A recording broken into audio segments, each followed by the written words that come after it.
예. 성령 강림이라는 말씀을 아마 많이 들어봤을 거예요. 성령 강림.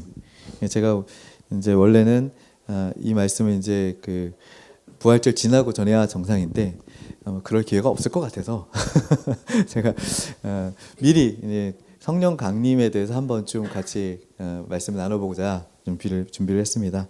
이제 성령 강림이라는 말을 들어봤을 텐데 이 성령 강림이라는 것은 성령이 내려오신다는 뜻이잖아요, 그죠?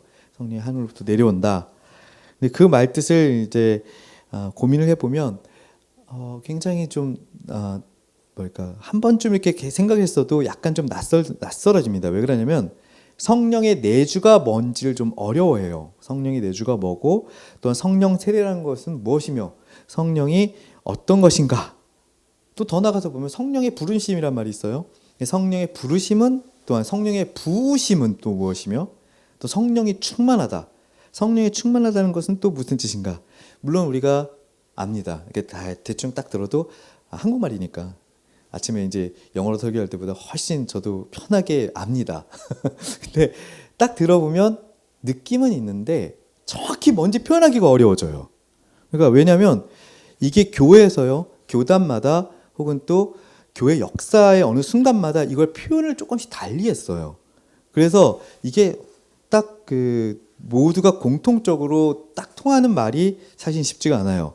그런데 이제 성령의 역사를 먼저 한번 살펴보면요. 우리가 처음 태어날 때 우리는 하나님의 영이 함께 하셨다는 걸 기억을 해요. 그래서 오순절 성령 강림, 성령의 내주하심, 성령 세례, 성령의 부으심, 성령 충만 뭐 이런 것들이 다 있는데 이게 사실은 각각의 순간마다 다 다르게 쓰여요. 그리고 의미하는 바가 다 달라요. 근데 이걸 혼용해 버리면요, 우리는 서로 이해는 하죠. 아는 사람은 그냥 이런 말로 썼나 보다. 모르는 사람은 그게 그런 말인가 보다. 서로 다른 생각을 할 때 같은 생각을 하면서 이상하게 이제 그냥 소통이 돼요. 그러다 보면 누구는 말할 때 성령의 부으심을 이야기하고 있는데 성령 세례로 이야기를 하고, 누구는 얘기할 때 성령 충만을 얘기하고 있는데 성령의 내주하심을 이해하고, 이런 식으로 이제 막 돌고 돌아요.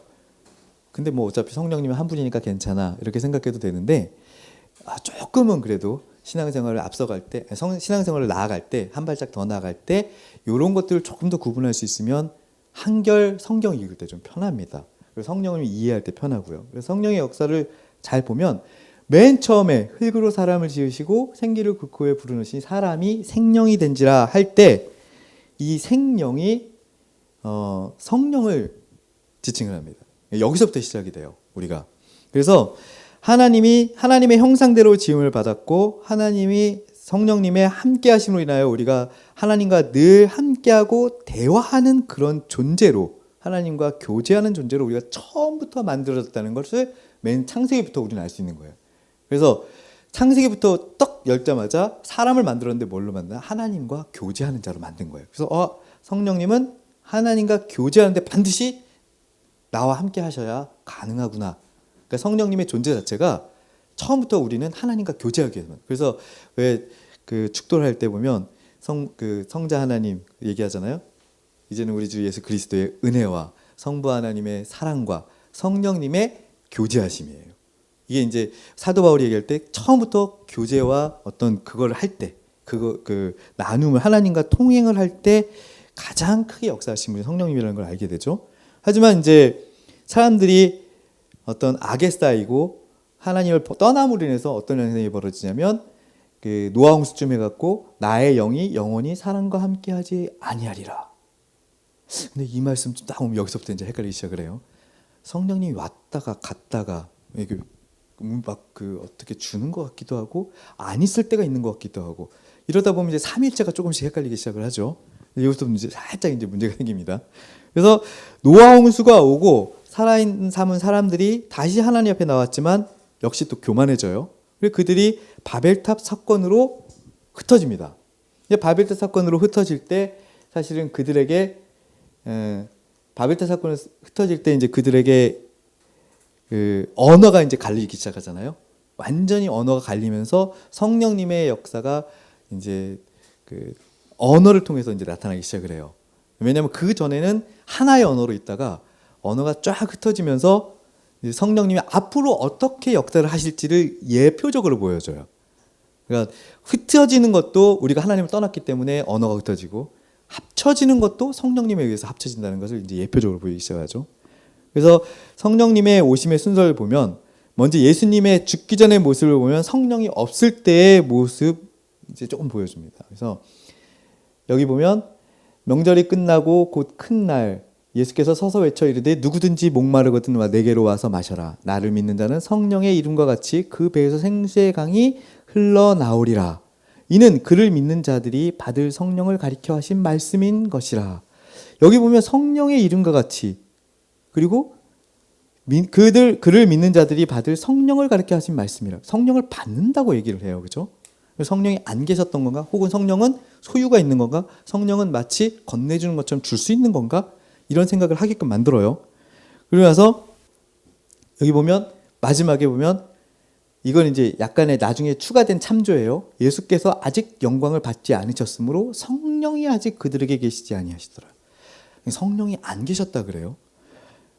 그리고 성령이 내주하게 될 것이라는 말을 또 이렇게 보여줍니다. 앞으로 성령이 또 내어주는데 어떻게 하는가?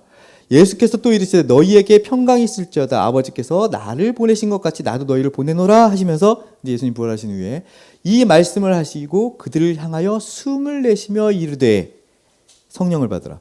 맨 처음에 우리를 창조하시고 우리에게 숨을 넣어주시면서 하신 말씀이죠. 그러면서 다시 숨을 쉬시면서 성령을 받으라라고 얘기를 해요. 그러니까 성령이 떠났다가 마치 성령이 들어오는 듯한 느낌을 이제 전체의 맥락으로 보면 이제 슬쩍 그렇게 받아요. 근데 이게 이렇게 이해하는 게 맞는가? 이렇게 생각이 들어요. 그러면서 그리고 이제 성령을 받기 직전으로 갑니다. 사도행전 1장 4절에 보면 사도와 함께 모이사 그들에게 분부하여 이르되 예루살렘을 떠나지 말고 내가 내게서 들은 바 아버지께 약속하신 것을 기다리라. 요한은 물로 세례를 베풀었으나 너희는 몇 날이 못되어 성령으로 세례를 받으리라. 이런 말을 합니다. 그리고 나서 성령을 여기서부터 이제 완전히 이제 성령이 딱 올 것 같아요. 이렇게 딱 해보니까 이전에 성령이 없는 것 같아. 이전에 성령이 없었고 이때부터 있나? 이제 이런 생각을 하게 합니다. 그리고 나서 그 다음에 성령이 받는 모습이 이렇게 나옵니다. 호련히 하늘로부터 급하고 강한 소리가 있어 그들이 앉은 온 집에 가득하며 마치 불의 여점을 가라는 것이 그들에게 각 보여 각 사람 위에 하나씩 임하였더니 그들이 다 성령의 충만함을 받고 성령의 말하게 하심을 따라 다른 언어로 말하기 시작하니라. 여기쯤 오니까 그럼 성령은 과거에 없었고 여기서부터 있는 거구나 이렇게 생각하게 만들죠. 이것을 보면 우리는 쉽게 오해할 수밖에 없어요. 구약에는 성령이 없었구나 이렇게 생각이 들어요. 마치 그러면 여기서 말하는 성령과 구약에서 말하는 성령은 다른 건가 고민하게 됩니다. 잘 한번 보세요. 에덴 동산이 있었어요. 에덴 동산에 선악과가 있었고, 그리고 에덴 동산 이후에 하나님께서는 성부의 시대를 여십니다. 그리고 예수님이 오시면서 성자의 시대가 되고, 그리고 예수님이 부활하고 승천하신 이후에 성령의 시대가 보이는 것처럼 우리는 성령을 이해를 합니다. 근데 여기서 성부가 따로 계시고 성자가 따로 계시고 성령이 따로 계시면라고 말하면 이제 이단이 되죠. 이건 이제 양태론입니다. 그래서 이거는 성부의 시대, 성부께서 주도적으로 일하셨던 시대고, 이때는 성자께서 주도적으로 일하셨고, 지금은 성령님께서 주도적으로 일하신다 정도로만 이해하면 돼요. 근데 성경 전체를 딱 구분해 갖고 저 때는 성부만 계셨고, 이때는 모양을 딱 바꾸셔서 성자만 계셨고, 딱 모양을 바꿔서 이제는 성령님만 계신다라고 이해하시면 이제 이단이 됩니다. 근데 이제 이렇게 설명하면서 한 분만 있다고 얘기하면 이건 단일신론이에요. 모노티즘이 돼요. 근데 이제 우리는 단일신론이 아니에요. 우리가 믿는 건 유일신입니다. 하나님이 한 분이시다라는 유일신이지 단일신은 아니에요. 근데 이제 이렇게 구약에 성령님이 없었다면 이걸 한번 고민해 봐야 돼요. 그럼 우리는 누굴 믿고 있는 거냐? 그래서 성령님의 존재에 대해서 말하고 계시는데 어디쯤에 우리가 그런 것을 추측할 수 있을까? 만약에 성령님이 없었다고 한다면 이 구절을 읽어보면 좀 당황스러워요. 뭐냐면 만일 너희 속에 하나님의 영이 거하시면 너희가 육신에 있지 아니하고 영에 있나니 누구든지 그리스도의 영이 없으면 그리스도의 사람이 아니라. 성령님이 없으면 구원받은 사람이 아닌 거예요. 그럼 구약에 있는 사람들은 다 구원받은 사람이 아니란 얘기가 되죠. 구약에 성령이 없었다 그러면. 그 성령이 없었으면 크리스천이 아니니까 얼마나 무섭게 돼요. 그래서 신약의 평가에서 구약의 성령님이 없었던 것 같다, 혹은 또 구약의 성령님이 일 안 하신 것 같다, 혹은 또 구약의 성령님의 직접적인 계획이 없었다라고 말한다면 그때부터는 이제 성경이 꼬입니다. 마태복음 3장 11절로 가보면 이렇게 말씀하십니다. 나는 너희로 회개하게 하기 위하여 물로 세례를 베풀었거니와 내 뒤에 오시는 이는 나보다 능력이 많으시니 나는 그의 신을 들기도 감당하지 못하겠노라. 그는 성령과 불로 너희에게 세례를 베푸실 것이요 라고 이야기를 합니다. 이렇게 되면 사람들은 이제 이전의 사람들이 구원을 받으려면 어떻게 해야 되나 이제 고민에 빠집니다. 여기서 성령의 세례를 분명히 받고, 마태복음이 말한 것처럼 성령의 세례를 받고 구원을 받아야 되는데 이전에 구약이 없었어. 그러면 구약에 있는 사람들 다 어디 있어요? 구약에 있는 사람들이 이제 천주교에서는 아이디를 내기 시작합니다. 야, 그러면 구약에 있던 사람들이 잠시 딴 곳에 있었다고 하자. 그래서 이제 만들어진 게 연옥입니다. 잠시 딴 곳에 있었다고 하자. 성령님이 오실 때까지 딴 곳에 있었다고 하자. 그래서 지옥도 아니고 천국도 아닌 그 중간 단계 애매한 곳을 만들어 놓습니다. 그래서 사람의 아이디어죠. 그러니까 하나님을 완벽하게 이해하지 못하면 우리는 사람의 아이디어로 성경을 이해하기 시작을 해요. 그러니까 나만의 하나님을 믿는 건 굉장히 좋아요. 나의 하나님을 만드는 것도 굉장히 어떨 땐 필요해요. 하나님을 이해하는 방법 중에 하나니까요. 그런데 나의 하나님을 만들 때 가장 중요한 게 뭐냐면, 중요한 문제가 성경에 있는 것에 비추어서 나의 하나님을 계속 검증해야 되는데, 그냥 나의 하나님을 성경과 나중에 동떨어 버려요. 떼버립니다. 그리고 나는 이런 하나님을 믿어. 성경에 그런 말씀 없는데, 그건 그런 말씀이 아닐 거야. 그리고 나의 하나님을 새로 만들어 놓고 그 이미지를 믿게 돼요. 이게 또 다른 우상이 됩니다. 성경에 비추어야 되는데, 이 천주교가 잘못됐던 건 뭐냐면 성경에 비추어서 계속 검증해야 되는데 그 작업은 하지 않습니다. 편하게 믿게 하기 위해서, 사람들을 이해시키기 위해서. 자기가 설명이 잘 안 되니까. 그럼 구약의 성령님이 어디 계셨어요? 구약은 어떻게 해서 구원을 받죠? 구약의 성도들은 뭘로 구원을 받습니까? 예수님도 없는데, 예수님 안 믿었는데 라는 말을 하기 힘들어지자 성령님도 없고 예수님도 없는 그 사람들을 위해서 연옥을 만들어 놓은 거예요. 그러니까 가짜죠. 연옥에서 얼만큼 고생을 하고 뭐 기도를 얼만큼 해주고 밑에 사람들이, 남은 사람들이 얼만큼 뭘 어떻게 해주고 헌금을 얼만큼 해줘야 이 사람들이 600년 있을 거 뭐 700, 500년 줄고 뭐 100년 줄고 한꺼번에 퉁 하고 올라오고, 칼빈이 루터가 얼마나 화가 났는지, 현금통에 돈이 통 하고 떨어지는 순간 연옥에서 앞에 그 영혼이 펑 하고 올라온다잖아요. 얼마나 화가 났겠어요, 이런 말 들으면. 그러니까 이런 불교의 지옥과 별 차이도 없는 이런 연옥을 만들어 놓고 성령님을 설명하려고 합니다. 당연히 성경에 없는 개념들이죠. 그래서 분명 성령은 이전에도 있었습니다. 창조 사역에 분명히 함께 하셨고요. 섭리하셨고 다스렸고 도우셨어요. 항상 함께 하셨습니다. 예수님도 같이 계셨어요. 예수님이 구약에 없었다라고 말하면 굉장히 어려워집니다. 분명히 예수님이 계셨었어요. 근데 이제 성령 강림의 이제 신학적 어떤 그런 걸 떠나서 성령 강림의 그 단순한 인식을 보면요,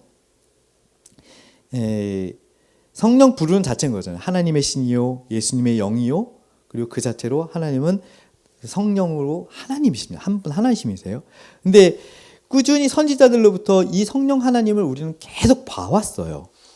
여기 보면 모세 때 뭐라 그랬냐면, 여호와께서 그의 영을 그의 모든 백성에게 주사 다 선지자 되게 하시기를 원하노라 해서 이 영이 성령님이에요.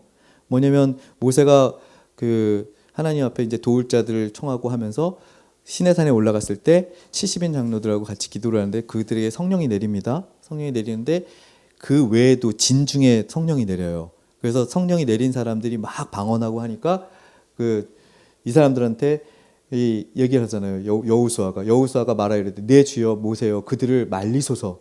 택한 자 중에 모세가 여호수아가 말합니다. 그래서 이 사람들 예언 못하게 하라고. 그러니까 모세가 딱 한마디 하는 게 그거예요. 성령님이 모든 백성에게 성령님이 내리길 원한다. 이 신약이잖아요. 구약에 이미 신약을 바라보면서 이야기를 합니다. 모두가 다 성령 받기를 원한다. 그리고 이사야 같은 선지자들에게도 성령님이 오심을 지속히 예언을 합니다.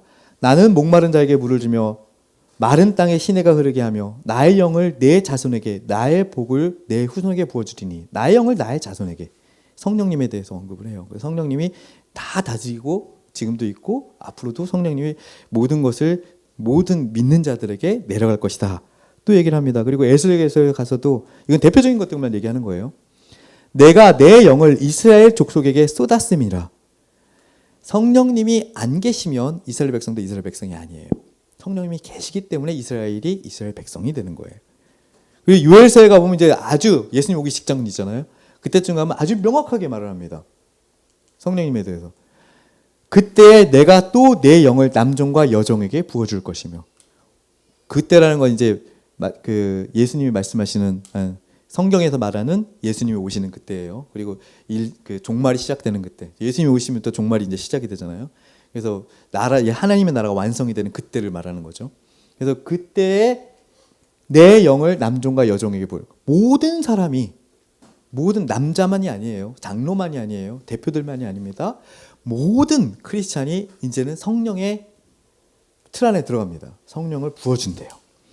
그렇게 해서 예수님이 이 땅에 그 구약을 통해서 예수님이 성령을 이 땅에 있게 하시는 모든 상황을 이제 우리는 보게 됩니다. 그러면 성령이 오신다는 건 알겠어요. 이미 계신다는 것도 알겠고, 여기서 성경의 전 역사 속에서 우리는 재미있는 현상을 오늘 이 사도행전을 통해서 보게 되는 거예요. 성령님으로 한 페이지가 넘어가는 역사를 보는 거죠. 그래서 성경의 전 역사 속에서 성경의 내주하심과 성령 세례, 이 두 가지를 보게 돼요. 요거는 좀 구분하고 가야 됩니다. 성령의 내주하심과 성령 세례는 어떤 면에서는 거의 비슷한 말입니다. 거의 동의어처럼 쓰여요. 이게 성령 세례가 예수님 믿고 딱 어떤 그 상황을 얘기하는 게 아니라 성령 세례와 성령 내주하심은 거의 비슷한 동의어인데 우리는 자꾸 구분해서 쓰거나 혼용해서 쓰게 돼요. 그래서 여러분 성령 세례를 받으면 중생이 됩니다. 성령님이 내주하시고 성령님이 베푸시는 세례, 이것을 받으면 우리는 중생했다고 얘기를 해요. 근데 성령님의 또 다른 성령 세례의 한 말은 성령님의 부어주심과 은사를 표현합니다. 그러니까 우리가 말할 때 이걸 안고 성령 세례 받았다라고 얘기를 하거나 나 하나님으로부터 성령 세례가 되었다, 혹은 또 저 사람이 성령 세례가 필요하다라고 말할 때 우리는 마음속에 이걸 구분하고 얘기해야 돼요. 마음속으로 서로 너도 알고 나도 알고 시크릿 마치 그 무금처럼 하면서 이제 이거 얘기하는 걸 거야. 저 사람이 성령 세례 얘기하는데 이거 얘기할 거야. 이렇게 생각하거나 저 사람이 성령 세례 얘기하는데 아마 요걸 얘기하시는가 보다 하고 마음속으로 구분해야 되는 거예요. 그러니까 이걸 딱 부러지게 구분할 수 없다는 게 참 안타까운 문제죠. 그래서 성령님은 이 땅에 오셔서 예수님께서 인카네이션 되셔서 인성을 입으신 것처럼 사람의 몸을 가지신 예수님이잖아요. 그래서 인카네이션에서 딱 오신 것처럼 성령님의 오시면 한 번은 구분이 됩니다. 뭐냐면 이 예수님의 인카네이션 두 번 할 수 있어요? 못하는 거잖아요. 단회적 사건이에요. 그리고 더 재밌는 건 뭐냐면 이 시간 안에서, 시간의 긴 흐름 안에서 예수님의 인카네이션 이전과 이후는 반드시 구분이 됩니다. 즉 시간을 초월하셨던 분이 시간 안으로 들어오셔서 이전과 이후라는 것을 자기 몸에 지게 되세요. 그래서 예수님의 인성이 위대한 겁니다. 예수님은 인성을 갖게 된 것이 단지 그냥 인성 가졌나 보다, 뭐 하나 주머니 속에 넣나 보다가 아니에요. 이런 인성이라는 게 있는데 인성을 갖다가 주머니에 넣어서 주머니에 갖기 전과 갖고 난 후가 그냥 있나 보다라고 생각하는 게 아니에요. 왜냐하면 예수님은 시간을 초월하셨던 분이세요. 초월하셨던 분이 갑자기 철학적으로, 논리적으로 이것을 갖기 전과 가진 후를 갖게 돼버린 거예요. 굉장히 불편하죠. 굉장히 불편한 거예요. 신적인 존재가 시간에 뭔가 얽매기 시작한 겁니다. 누굴 위해서? 날 위해서. 그런 거예요. 그래서 물론 이 부분에 대해서 뭐 나중에 얘기할 수 있는 기회가 있으면 좋겠습니다만은, 이런 마음대로 해서 성령의 오심도 똑같은 거예요. 성령이 이 땅에 계실 때가 있고, 이 땅에 오시는 게 있고, 오시기 전이 있고, 오신 후가 존재하게 됩니다. 그래서 성령님의 그 오심을 보면, 이따 또 다시 설명했지만, 오순절 성령님의 예수님의 오심으로 인해서, 성령님의 오심으로 인해서 오순절 성령 이전과 이후가 확연하게 달라져요. 즉 예수님이 인카네이션 함으로 인해서 예수님이 이 땅에 오심과 이후가 성경적으로 엄청나게 큰 차이가 있는 것처럼 성령님이 이 땅에 오심으로 해서 성령님이 오시는 이전과 이후는 완전한 차이를 보입니다. 그게 성령님이 오신 이유예요. 그래서 우리가 오해하는 것은 성령님이 여러 가지 다양한 역할에 가는 건데, 이런 역할에 가는 것은 성령님의 어떤 큰 존재 의미에 비하면 사실 아무것도 아니에요. 세부적인 거예요. 다시 말하면 예수님 성령님을 주셔가지고 성소를 재밌게 예쁘게 또 멋있게 성소를 만들거나 성전을 만들거나 조각을 하거나 혹은 또 예언을 하게 한다거나 이런 사건들은 별로 중요한 사건이 아닙니다. 그건 성령님이 하시는 역할 중에 하나일 뿐이었어요. 진짜 중요한 것은 예언하거나 이런 게 아니에요. 성령님이 이 땅에 오셔서 완전히 새로운 세계를 만들었다는 게 중요한 거예요. 구약과 신약은 완전히 달라지듯이 예수님이 오셔서 구약과 신약이 완전히 달라지듯이 성령님이 오셔서 성령 이전의 교회와 성령 이후의 교회는 완전히 다르다는 걸 깨닫는 게 우리는 되게 중요해요. 지금도 우리는 이 땅에 살면서 성령의 이전 교회처럼 살 때가 많아요. 교회를 성령 이전 교회처럼 움직이는 거죠. 이 부분은 제가 계속 얘기를 해드릴게요. 그래서 그 중에 하나가 성령의 내주하심입니다. 성령의 내주하심은 구원받은 사람들에게 있어서는 어떤 일종의 낙인이에요. 그래서 내가 성령이 내주하는 사람은 구원받은 사람이고 성령이 내주하지 않는 사람은 구원받은 사람이 아니다라는 것을 이제 스스로가 아는 거예요. 누가 넌 내주하는 사람이네 아니네 이렇게 표현하는 게 아니에요. 나 스스로가 알아요. 그래서 성령의 내주하심은 구원받은 이들에게 굉장히 중요한 어떤 미션 같은 거예요. 내가 성령님이 내주하고 계시냐 아니냐 이런 판단을 해야 되는데, 구원을 받으면요 성령 세례 이유는 구원 이후에 가서야, 그러니까 그 성령 세례가 있을 것처럼 보이는 그 상간에 이제 나타납니다. 이제 제가 말씀을 좀 지금 약간 좀 두서없이 얘기하는데, 내가 지금 이 내용 시키러 갖고 이제 두서없이 얘기하는데 좀 정리하면 이렇게 얘기해요. 오순절 성령 세례는요, 이 성령 강림입니다.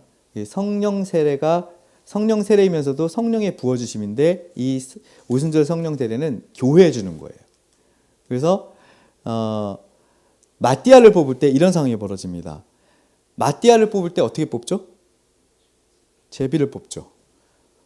마띠아를 뽑을 때는 성령 세례 이전이에요. 성령 강림허식, 교회가 성령 세례 받기 전이에요. 교회가 성령 세례. 이걸 오순절 강림이라고 그러는데, 교회가 성령 세례 받기 전에, 즉 교회가 아직 구약 교회인 거예요. 아직 구약 교회일 때는 사실은 우림과 둠밈을 써야 돼요. 제사장이 우림과 둠밈을 썼듯이. 그래서 우림과 둠밈을 써야 되는데, 예전에 보면 아시죠? 여기 다윗이 시들락성이 불탔어요. 그럼 시들락성이 불타가지고 에봇을 꺼내고 기도하죠. 쫓아갑니까 맙니까? 쫓아가라. 쫓아갑니다. 잡을까 맙니까? 다 할까요? 안 할까요? 다 할 것이다. 다 알려줘요. 그럼 뭘로 알았을까요? 이렇게 들었을까요? 그게 아니고요. 많은 신학자들이 얘기하기는 우림과 둠밈으로 계속 홀짝을 한 거예요. 짝이 나오면 쫓아가라. 훌이 나오면 쫓아가지 마라. 이런 식의 대답인 거예요. 그러니까 빨간 돌이나 까만 돌이 나오면, 흰 돌이 나오면 이런 거죠. 그래서 에봇에 넣고 계속 기도를 한 겁니다. 그런데 하나님이 이렇게 일일이 알려줘요. 이런 것처럼 제비를 뽑는 거죠. 그래서 제비는 하나님께 있고, 이런 말 있잖아요. 제비는 인간이어야 돼, 뽑는 것은 하나님이 하는 거죠. 그게 다 구약교회입니다. 우리가 지금 장로를 뽑을 때, 혹은 교회 어떤 직분자를 뽑을 때 제비를 뽑으면 왜 안 될까요? 구약교회가 아니기 때문에 그래요. 마띠아를 뽑을 때는 분명히 제비를 뽑았어요. 아직 성령 강림이 안 되셨기 때문에. 그런데 마띠아를 뽑고 난 이후에는, 성령 강림 이후에는 그 다음부터는 절대 제비 뽑지 않습니다. 갑자기 제비 뽑기가 성경에 사라져요. 그 다음부터는 철저하게 대화를 합니다. 이성적인 대화를 해요. 그리고 철저하게 논리적인 대화를 하고, 각 사람이 자기의 하나님의 의견에 맞추어서 각 사람의 회의를 합니다. 그래서 등장하는 게 교회 회의예요. 그러니까 이전에는, 성령 강림 이전에는 교회 회의가 없어요. 그냥 제사장이 결정하면 돼요. 그런데 성령 강림 이후에는 교회 회의가 갑자기 생겨나요. 예루살렘 회의, 니케아 공의회, 예루살렘 공의회, 이런 회의가 나타납니다. 그리고 이 회의에서 결정된 것이 이제 성령님의 뜻이 됩니다. 왜냐? 각 사람에게 성령님이 내렸고 각 사람 안에 성령님이 내주하시고 각 사람 안에 성전이 생기고 그 성전 속에서 내가 기도함으로 이러한 것이 결론이다라고 생각하고 말했던 것이 진짜 교회 결정이 되기 시작을 해요. 그리고 그것이 하나님이 하신 말씀이 돼요. 그래서 그 교회가 그 회의가 결정한 것들, 지금의 노회죠. 나중에 가면 노회가 되는데 지금 이런 교회 회의들이 결정한 것들이 하나님의 명령이 되기 시작을 합니다. 그래서 이 회의에서 결정한 것을 우리는 최대한 따르는 거예요. 그래서 이 회의에서 누가 이단이다라고 결정을 하면 하나님의 명령을 줄 알고 따르게 되고, 그래서 이 회의에서 결정한 것이 뭐냐면 성령님이 이제 회의를 하게 하시니까요. 각 사람이 이성 안에서 논리성으로 들어와서 이제 각 사람의 양심에 맞춰 하나님의 마음의 성전에서 하시는 말씀을 듣게 하기 때문에 이 회의에서 결정한 것이 성경책이에요. 성경책을 이 회의에서 결정합니다. 66권을. 왜 결정하게 됐느냐? 신앙 고백도 이 회의에서 결정을 해요. 왜 결정하게 되냐면 하나님이 우리의 각 사람 안에 들어오셔서 각 사람 모두에게 성령의 부어주심을 주고 성령의 내주하심을 주셔서 각 사람이 회의하는 모든 것들 안에 이제 하나님이 계시고 그가 결정하고 그가 생각한 모든 것들 속에서 하나님이 주장하게 하셨기 때문에 이제는 이 회의를 통해서 결정한 것들을 우리는 따르는 겁니다. 그래서 성령님 오순절 성령 강림 이후에 오시는 모든 것들이 하는 모든 것들이 이제 성령의 시대가 되는 거예요. 그래서 우리는 성령의 시대라고 부르는 거예요. 이게 막 그 성령이 막 범람하고 성령이 물같이 오고 뜨거운 성령이 이제부터 내려오고 이래서 성령의 시대라고 부르는 게 아니고요. 성령의 시대라고 부르는 이유는 이제부터는 교회가 달라진 겁니다.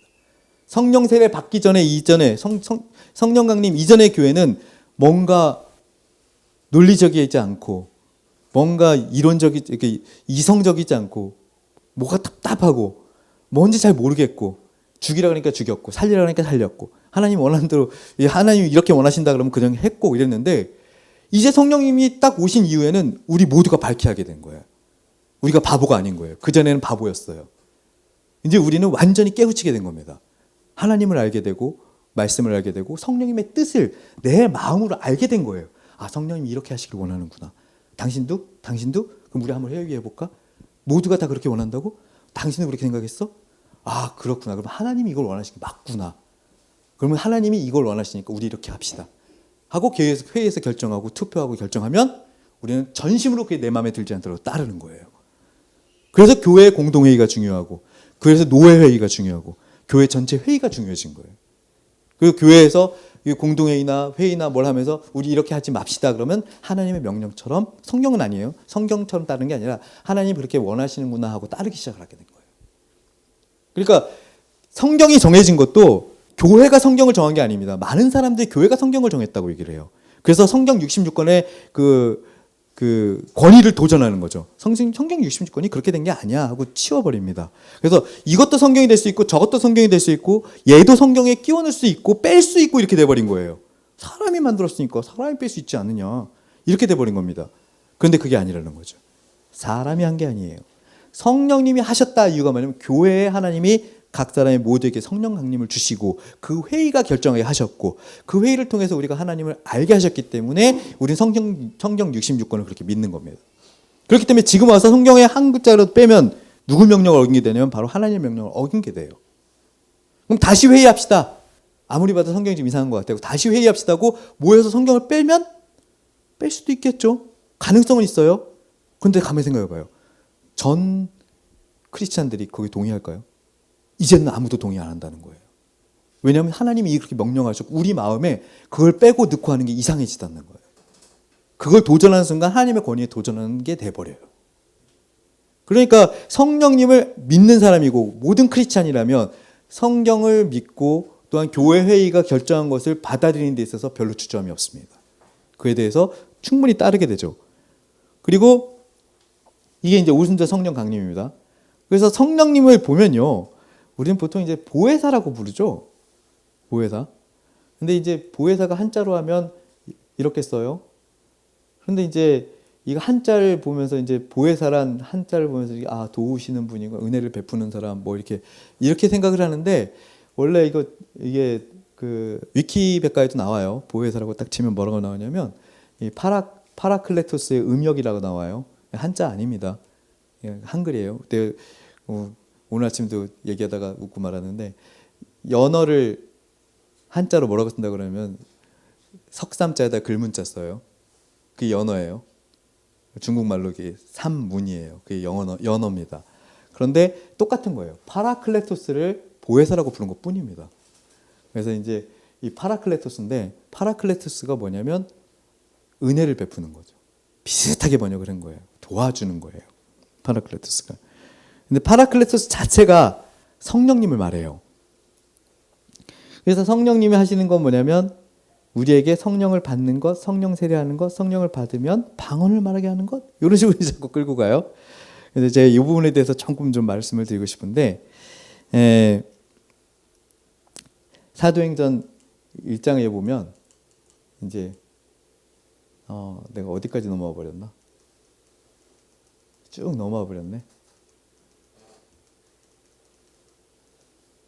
네. 요한은 물로 세례를 베풀었으나 너희는 몇 날이 못되어 성령으로 세례를 받으리라. 이 말씀으로 다시 넘어가 보면요. 성령 강림을 통해서 성령님의 어떤 주도적인 활동을 우리는 알 수 있어요. 그래서 이제 오순절 성령을 이해할 수 있고 마띠아를 어떻게 뽑았는지를 알고 그리고 그를 통해서 우리가 교회 회의를 어떻게 하는지를 이해합니다. 이렇게 이해하고 나면요. 사도의 행전에 나타나는 성령 세례의 모습들을 우리는 이제 조금씩 이해를 하게 돼요. 뭐냐면 성령 강림은 한 번 이루어지는 거예요. 우주적이고 단회적인 거예요. 그래서 교회가 성령 세례를 받습니다. 그런데 뒤에 가보면요. 무슨 사건이 벌어지냐면 사마리아인들이나 고넬료나 에베소인들에게 나타난 성령의 부으심, 성령의 활동은 도대체 무엇이냐는 거죠. 그들에게 성령 세례가 나타나고 성령이 부어진 건 뭐냐는 거예요. 그리고 성령이 부어심이 나타나면 방언, 신유, 예언, 은사 같은 것들이 또 나타나기 시작을 해요.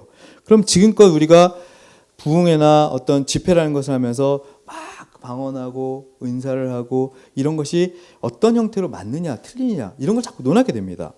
저는 뭐 거기에 대해서 부연설명을 하고 싶지는 않으나 성령 강림이 다시 나타나기를 어떤 오순절 성령 강림이 우리에게 지금 또 한 번 나타나 주세요라고 말한다면 문제가 되기 시작을 해요. 우리 기도를 할 때 가끔 이제 그런 실수를 하시는 분들이 계시는데 오순절 성령 강림이 지금 여기에 나타나옵소서 막 집회할 때 그렇게 얘기를 해요. 그러면 이게 무슨 신학적 오류를 받냐면 예수님이 다시 한번 인카네이션 하세요. 똑같은 거예요. 그러니까 성령 강림은 오순절 성령 강림은 단회적인 건데 지금 이 집회에 오세요. 이렇게 되는 거예요. 그러니까 성령 부음이란 말과 헷갈리는 거예요. 그리고 성령의 세례는 각 개인에게 내리는 성령의 세례는 단회적이고 한 번 오시고 영속적이지 않기 때문에 우리가 성령 충만함 받는다라는 말하고 이제 오해를 하시면 안 돼요. 그래서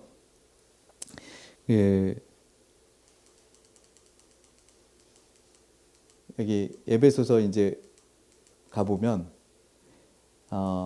오직 성령으로 충만함을 받으라.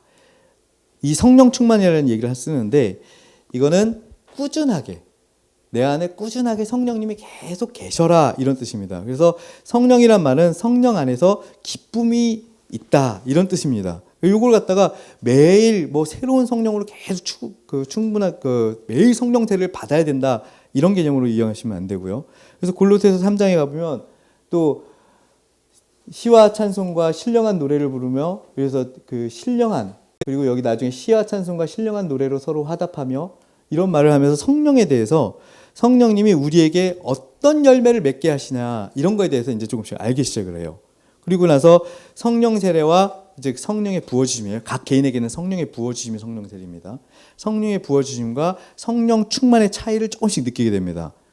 그래서 가장 중요한 것이 말씀을 지킬 수 없던 내가 이제 말씀을 지키게 되고 말씀을 따르게 되고 이게 이제 성령 부어주심이에요.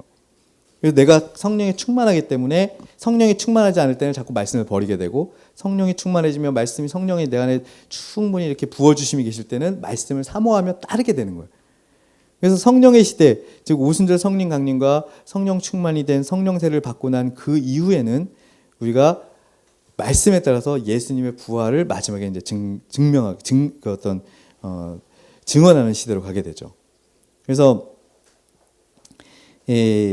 우리가 구원받는 자녀는요, 성령 세례를 받은 자녀들이다라고 이해하시면 돼요. 그래서 성령 세례가 여러 말이 있지만 성령 세례, 그 성경에 나오는 오순절 성령 세례와 각 개인의 성령 세례와 성령의 부으심과 성령 충만함과 이런 말들을 너무 혼용해 쓰지 마시고, 너무 또 구분한다고 막 구분해가지고 막 이렇게 이건 성령 충만이야, 부으심이야, 뭐 이렇게 막 그러지 마시고 성령님을 내 안에 품고 이해하는 단계로 넘어가시면 돼요. 그래서 어떤 내 삶에 지속적인 변화가 생기고 내 삶에 어떤 새로운 삶으로 들어가고 이런 내 변화를 바라보며 이렇게 해서 봤을 때 교회는 교회의 성령 세례며 또한 개인의 성령 세례가 되고 교회의 성령 충만이며 동시에 교회의 성령 세례가 돼서 성령 충만을 받는 것이며 이런 모든 상황이 우리 가정과 우리 모두에게 나타나야 합니다. 그래서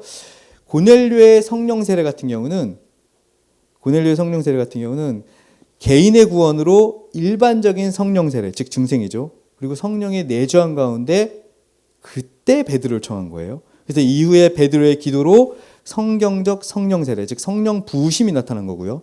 성령 부으심만 나온 것이 아니라 성령 충만까지 한꺼번에 이루어졌기 때문에 우리는 동시에 다 이루어진 걸로 봐요.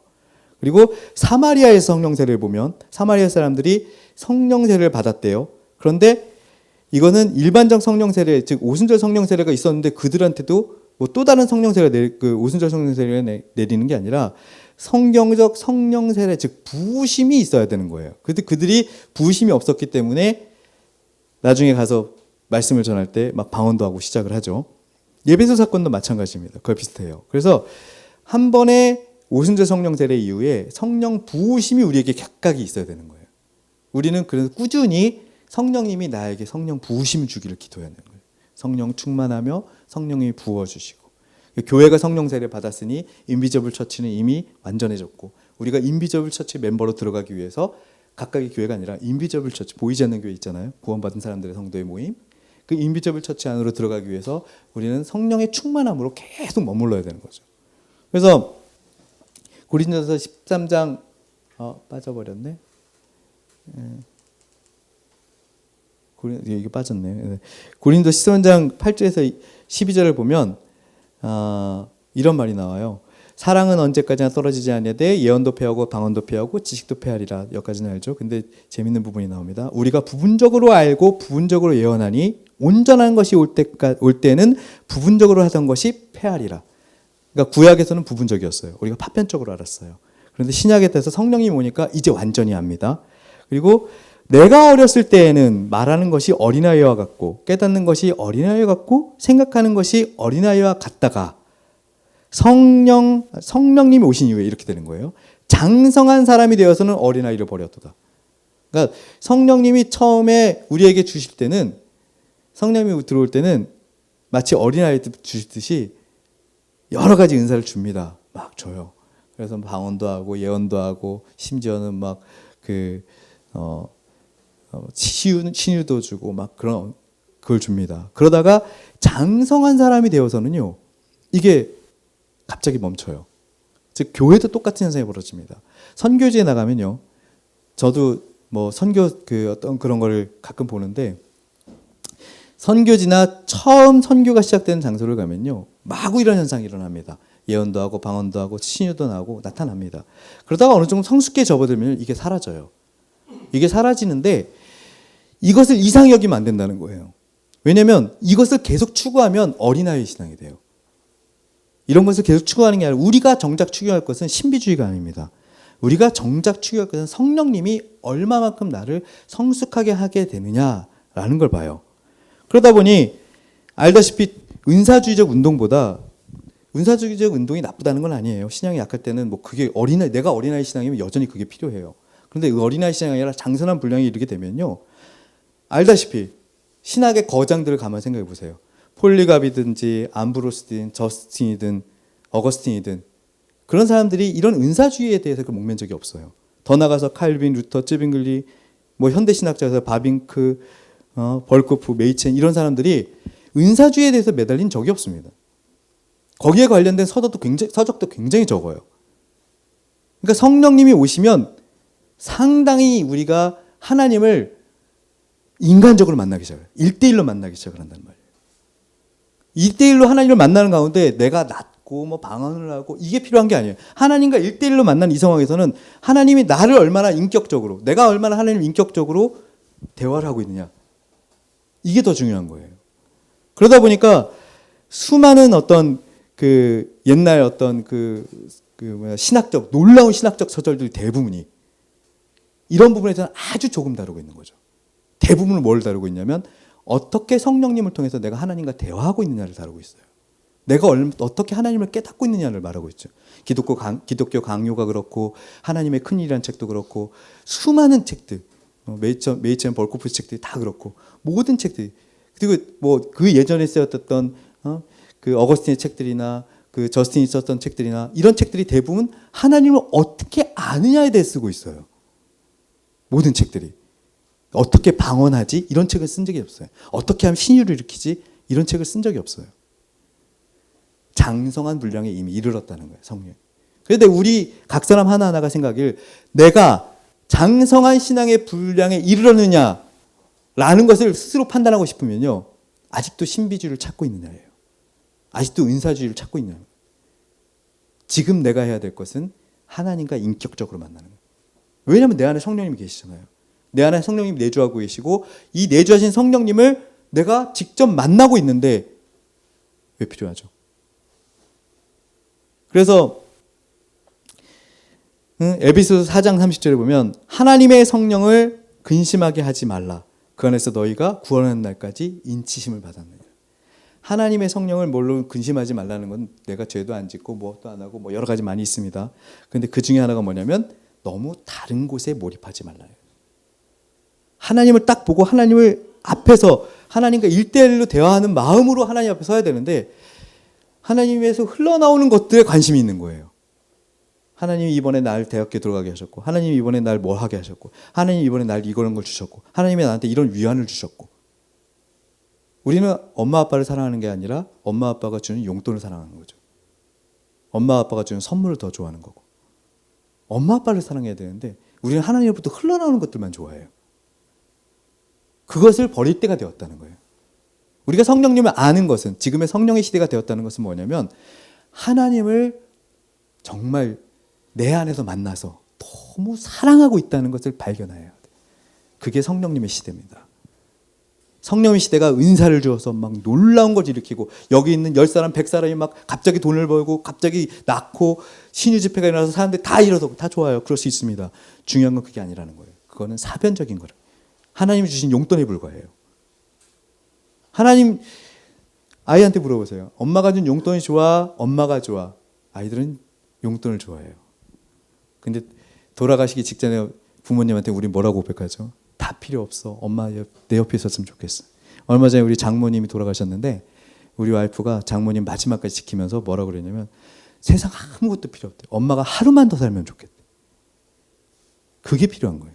하나님을 만나는 입장이 그런 거예요. 성령님을 알고 성령님이 내한테 있으면 하나님을 하루만이라도 더 같이 있는 게 중요한 거지, 하나님이 주시는 여러 가지 사변적인 것들을 좋아하지 않는다는 거예요. 그것이 바로 성령님의 시대를 사는 사람들의 크리스찬입니다. 우리가 할 수 있는 간단한 일이 있습니다. 우리가 할 수 있는 아주 간단한 건 뭐냐면 항상 내 안에 성령님을 바라보면서 하나님한테 늘 질문하는 거예요. 늘 물어보고, 그리고 하나님의 허락을 구하고, 그리고 자신의 죄를 고백하고, 그러면서도 하나님이 나를 사랑하신다는 계속 느끼는 거예요. 아주 단순합니다. 먼 교회를 가고 먼 곳에 가고 내가 얼마나 많은 기도를 했고가 중요하지 않아요. 얼마나 많은 성경을 읽었다가 중요하지 않아요. 가장 중요한 것은 바로 이러한 성령 충만, 성령의 부으심이 있는 이 상태. 그래서 은사를 보이는 성령 충만, 성령 부으심이 아니라 하나님으로 꽉 차여 있는 상태. 나는 하나님이 너무 좋아 라는 상태로 꽉 차여 있는 상태.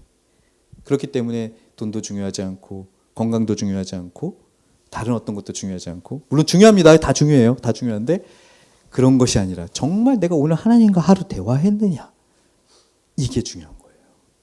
그래서 여러분과 저가 이런 하나님과 함께 꽉 차여진 상태, 하나님으로부터 충만하게 푹 잠겨있는, 에스겔에서 말한 것처럼 완전히 물이 바다 덮음같이 쫙 하나님으로 딱 덮여있는 상태, 성령님으로 완전히 덮여진 상태, 완전히 성령님 안에 잠겨진 상태로 그렇게 하루하루를 살아내시는 저 여러분들 되시기를 주님의 이름으로 축원드립니다. 이 시간에 기도했으면 좋겠습니다. 이 시간에 기도할 것은요, 성령님의 내주하심을 확인할 수 있도록 저에게 크나큰 성령님의 세례를 부어 주시옵소서. 성령님의 물 안에 잠기기를 원합니다. 성령님 물 안에 베프타이즈 되기를 원합니다. 완전히 잠겨지게 하여 주옵소서. 하루 종일이라도 평생이 하나님 앞에 성령님 안에 완전히 잠기는 성령의 내주하심이 있게 하여 주시옵소서 하고 기도하시고요, 성령의 충만함이 이루어지게 하여 주옵소서. 내 안에서 나오는 모든 것이, 누가 불러도 예수님이 나오고, 누가 흔들어도 예수님이 나오고, 누가 밀어도 예수님이 나오고, 누가 나를 끌어도 예수님이 나오며 항상 내 안에서 예수님이 나올 수 있도록 그런 성령의 충만함이 이루어지게 하여 주시옵소서 하고 기도하시고요, 그리고 주여 오실 그날까지 내 안에 성령님을 근심하지 않게 하여 주옵소서. 성령님이 원하지 않는 걸 하지 않으며, 성령님이 하는 걸 하게 하며, 성령님이 바라시는 걸 보게 하며, 성령님이 보는 것을 보게 하며, 또한 내 안에 성령님이 좋아하실 것을 생각하는, 성령님이 싫어하는 생각은 멈추며 항상 하나님이 바라보시는 그것을 바라보는 성령님을 근심하지 않는 그러한 신앙이 될 수 있도록 축복하여 주시옵소서. 우리 다 같이 기도하겠습니다. 하나님 아버지, 주님께서 나를 사랑하사 하나님의 나라에 이끌게 하시고 예수님의 그 피로 인하여 보혈의 피로 깨끗게 하셨으며 이를 통하여 하나님의 영광을 보게 하셨사오니 참으로 감사드립니다. 그러나 아버지여, 내가 성령의 충만을 받지 못할까, 성령의 충만한 가운데 있지 못할까 두렵사오니 항상 하나님이, 예수님께서 내 안에 계시는 그 성령님이 내 안에 계시는 하나님의 영이, 하나님의 신이 내 안에 거하여서 항상 충만한 상태로 있게 되기를 원하오니 주여 붙들어 주옵소서. 그렇게 되게 하여 주옵소서. 누가 불러도, 누가 밀어도, 누가 당겨도 내 안에서 성령님만 나오게 하여 주옵시고, 내가 항상 주님이 내 안에 있음을 기억하게 하여 주옵시며, 가득 담긴 물처럼 성령의 그 물 안에 가득 담기게 하여 주옵시며, 온 세상이 앞으로 성령의 나라가 성령의 충만한 가운데 있사온데 내가 그 안에서 벗어나 성령님과 떨어진 상태가 되지 않도록 주께서 인도하여 주옵시며, 성령님을 벗어난 상태가 되지 않도록 인도하여 주옵시고, 또한 내 하나님을 멀리 가지 아니하며 하나님과 떨어지지 않는 자가 될 수 있도록 주께서 축복하여 주시옵소서. 나는 하나님의 자녀이며 하나님 안에 있으며 하나님의 뜻 가운데 있는 줄 믿사오니 아버지여, 붙들어 주옵소서. 함께 하여 주옵소서. 붙들게 하여 주옵시며 하나님의 영광을 보게 하여 주시옵소서. 성령님의 품 안에 있게 하여 주옵시고, 내 안에 가득한 성령의 물이 흘러나게 하여 주옵시고, 하나님의 진리가 나타날 수 있도록, 하나님의 말씀을 드러낼 수 있도록 은혜 베풀어 주시옵소서. 이제는 성령의 시대에 주님께서 주시는 다스리는 세대, 하나님의 말씀으로 다스리며 나의 이성과 함께 다스리는 이 시대에 살고 있사오니 아버지여, 내가 허탄한 것에 빠지지 아니하고 어리석은 것에 빠지지 아니하고 어린아이의 신앙에 빠지지 아니하며 오로지 장성한 분량에 이르기까지 하나님을 사랑하며 사모하는 자가 되게 하여 주시옵소서. 주께서 그리하실 줄 믿고 또한 은혜 베푸시며 그 일을 이루게 하실 줄 믿사옵니 도와주시옵소서.